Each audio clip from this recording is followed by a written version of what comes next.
Assalamualaikum warahmatullahi wabarakatuh. Salam sehat untuk kita semua dan semoga kita selalu dalam lindungan Allah Subhanahu wa taala. Amin amin ya robbal alamin. Ketemu lagi bersama saya Santi yang masih mau menceritakan perjalanan pengobatan gangguan kelenjar tiroid. Dan untuk yang dari part yang kemarin saya sudah menceritakan kalau saya dirujuk ke poli bedah onkologi. Bedah onkologi yaitu untuk khusus penanganan untuk kanker, karena masih harus melakukan operasi yang sebelahnya, kelenjar tiroid yang sebelah kanan, karena yang dioperasi sebelah kiri terus dan hasilnya kanker. Dan untuk pengobatan ablasi harus dioperasi semuanya, jadi dilakukan tindakan operasi yang kedua. Nah, akhirnya masuk ke poli bedah onkologi. Di sana langsung konsultasi sama dokter, terus disarankan ya udah langsung konsultasinya untuk ada pengecekan kadar hormon tiroid lagi, terus jantung, HB, tensi. Itu sebelum operasi dilakukan pengecekan itu semua gitu kan. Dan saya ternyata HB-nya kan memang rendah, memang sudah riwayatnya HB rendah sama tensi rendah. Nah, pas mau operasi itu harus dilakukan transfusi terlebih dahulu gitu kan. Nah, terus malam sebelum operasi itu dilakukan transfusi 2 kantong. Dan pagi harinya alhamdulillah HB-nya sudah naik, sudah bagus kalau untuk melakukan tindakan operasi. Nah, setelah operasi itu paginya langsung dilakukan tindakan operasi. Masuk kamar itu jam 8, operasinya masuk jam 8 sampai jam 2 siang itu baru selesai, baru dipindahkan ke kamar perawatan gitu kan. Dan itu pas sadarnya itu memang ada ada kondisi yang tidak enak, yaitu saya hampir tersedak gitu kan karena kan mungkin leher habis dibuka terus ketutup lagi kan, mungkin jadinya dahaknya mengumpul gitu kan.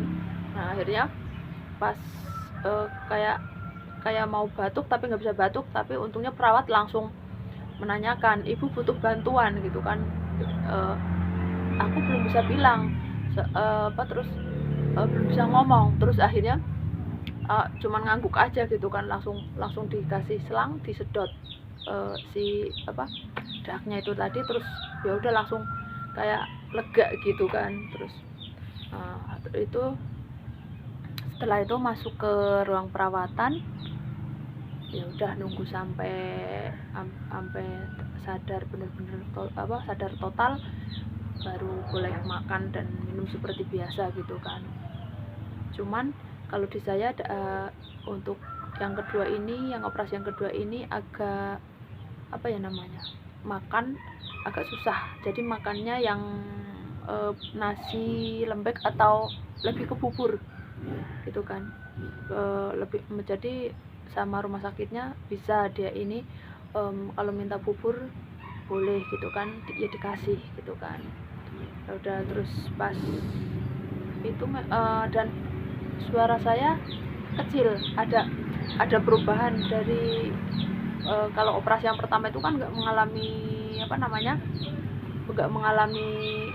efek samping yang begitu banget gitu kan, yang nggak begitu terasa efek sampingnya. Tapi kalau yang kedua ini nggak tahu apa karena mungkin sudah diangkat semuanya, jadinya tubuh itu mengalami penyesuaian gitu kan. Nah, terus akhirnya ya, tapi memang terus akhirnya agak berasa setelah operasi itu ada keluhan, ya sering buang dahak itu. Terus suaranya kecil gitu kan. Terus hari berikut ya udah itu udah agak mendingan, makan biasa, makan seperti biasa, tapi ya makannya memang bubur gitu kan. Terus pas hari keberapanya gitu kan, kok mulai merasakan ada kram-kram kesemutan gitu kan, khususnya untuk tangan dan kaki gitu kan. Akhirnya harus yang udah rencananya udah seminggu mau pulang, nambah 2 hari apa 3 hari, 2 hari, karena masih ada kram dan kesemutan. Akhirnya dikasih obat yang khusus untuk kesemutan gitu kan. Terus dan dokter pun ngecek kemungkinan karena ibu di operasinya kelenjar paratiroidnya itu ikut keangkat. Jadi efek samping dari operasi itu adalah kesemutan gitu kan. Tapi ya untuk teman-teman ya, ini kan memang semua tindakan operasi itu ada efek sampingnya gitu kan. Dan ini memang saya, kelenjar paratiroid itu adalah kelenjar yang menghasilkan kalsium di yang kelenjar kecil yang nempel di kelenjar tiroid. Nah, terus dan itu mungkin karena ikut punya saya keangkat, karena kemungkinan dokter bilang karena ada terlalu lengket sama kelenjar tiroidnya, akhirnya keangkat. Dan saya itu manusia kan punya kelenjar tiroid 4, kemungkinan punya saya keangkat 3. Jadi yang satu ini kurang mensuplai kalsium buat kinerja tubuh saya, akhirnya yaitu saya kesemutan. Tapi ya teman-teman di sini nggak usah panik, nggak usah sedih juga, soalnya kan ada obat juga untuk kalsiumnya gitu kan. Dan nanti seiring berjalannya waktu kita bisa berdampingan dibantu dengan makanan, bisa untuk memenuhi kadar kalsium itu agar kita tidak merasakan kesemutan, dan seiring berjalannya waktu akan pulih dengan sendirinya gitu kan. Yang penting kita bisa menjaga polanya lah gitu kan, apa butuh asupan kalsium atau butuh makanannya itu diseimbangkan lah gitu kan. Saya alhamdulillah ya sampai detik ini memang saya masih minum untuk untuk vitamin untuk kalsiumnya, soalnya memang masih merasakan kesemutan, cuman udah nggak separah sehabis operasi gitu kan. Nah terus akhirnya sampai 9 hari saya di rumah sakit Jogja itu gitu kan. Terus pas keluar hasilnya kan tetap belum, hasil pengambilan patologi anatominya si operasi yang kedua kan belum keluar. Terus yaudah setelah pulang seminggu kemudian kontrol dan ngambil hasilnya, dan alhamdulillah hasilnya aman, maksudnya tidak menuju keganasan, nggak menuju ke kanker gitu kan. Terus ya udahlah, tapi habis itu langsung dirujuk lagi ke kedokteran nuklir. Nah, di sana dikonsultasikan kalau sudah operasi berarti tinggal terapinya. Kalau mungkin untuk yang itu ya, kalau untuk tiroid adalah terapi ablasi, yaitu minum cairan iodium untuk menghancurkan sel-sel kanker yang masih tersisa gitu kan. Nah, kalau untuk kanker jenis yang lain kan dengan kemo atau sinar. Kalau ini khusus tiroid ya teman-teman, yang perlu diketahui. Kalau untuk khusus penanganan tiroid itu yaitu menggunakan terapi ablasi. Soalnya ada teman-teman pengalaman juga yang tiroid kok di kemo sama di sinar gitu kan. Padahal yang tepat itu memang penanganan tiroid yaitu dengan terapi ablasi, adanya di kedokteran nuklir. Terus ya udah pas itu terus syaratnya si ablasi itu kita nggak boleh minum obat hormon tiroid itu. Akhirnya tapi kan memang saya dari operasi pertama memang belum minum obat itu, jadi langsung dijadwalkan untuk ablasi sebulan kemudian setelah operasi gitu kan. Terus dan saya jarak antara operasi yang pertama dan kedua itu adalah Juli dan Oktober. Jadi cuman Juli, Agustus, September, Oktober, 3 bulan berselang saya operasi 2 kali pengangkatan kelenjar tiroid saya, dan saya hari ini sudah nggak mempunyai kelenjar tiroid, dan harus minum suplai hormonnya itu saya dari obat gitu kan. Ya kalau orang bilang kalau kedokteran bilang sih bukan obat, itu kan suplai hormon. Cuman ya kalau memang bentuknya obat ya kita kaum awam pasti bilangnya itu obat gitu kan. Itu minum setiap hari, dan cara minumnya setiap bangun tidur langsung minum itu, keadaan perut kosong 6 sampai 8 jam. Itu langsung minum itu, dan jeda setelah minum itu 1 sampai 2 jam baru boleh sarapan. Dan itu harus continue. Misalkan setiap hari jam 5 ya jam 5 terus gitu kan. Terus minum itu untuk mensuplai agar badan nggak gampang lelah, dan terus untuk mengontrol ini juga stok kelenjar hormonnya, biar kita bisa beraktivitas seperti biasa. Jadi itu disuplai dari luar, karena saya udah nggak punya kelenjar hormonnya. Dan kita ketahui dari awal kan saya udah menjelaskan kalau hormon tiroid itu untuk metabolisme tubuh gitu kan. Ya udah, terus dijadwalkan untuk ablasi. Setelah ablasi dijadwalkan kan itu pun menunggu kamarnya kan bergantian. Akhirnya terjadwal bulan November, saya Oktober operasi, November akhir saya ablasi gitu kan. Terus ya udahlah, masuk ablasi di dalam satu ruangan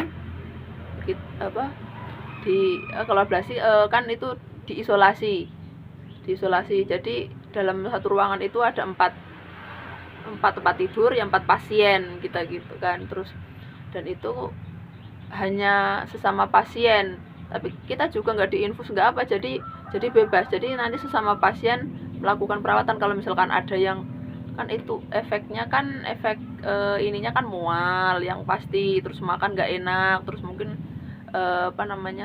untuk ablasi itu. Jadi kalau ada gejala-gejala sama sesama pasien, kita sesama pasien kerjasama untuk menolong gitu kan. Dan kalau memang udah nggak bisa menolong, baru kita menghubungi perawat gitu kan. Terus dan ablasi itu saya 5 hari, Senin masuk, Jumatnya pulang. Nah terus ya udah, ablasi selesai, terus masih di rumah itu setelah pulang masih dilanjutkan dengan isolasi mandiri.